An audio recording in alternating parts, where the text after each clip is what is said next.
जय जगन्नाथ दर्शक बंधु विशेषकर भूमिर स्वाद रही क्यों भूमिर क्यों प्रकार स्वाद एवं क्यों प्रकार स्वाद रे क्यों जातिर व्यक्ति बसवास करने उचित ताहा वास्तुशास्त्र रे वर्णना रही।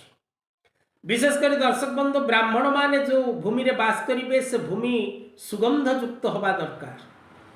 क्षत्रिय माने जो भूमि रे बास करिवे से भूमिर गंध रक्त भली बा सद्य रक्त बासना जहाँ क्षत्रिय जाति भूमिर बासना से प्रकार हवा आवश्यकता रही।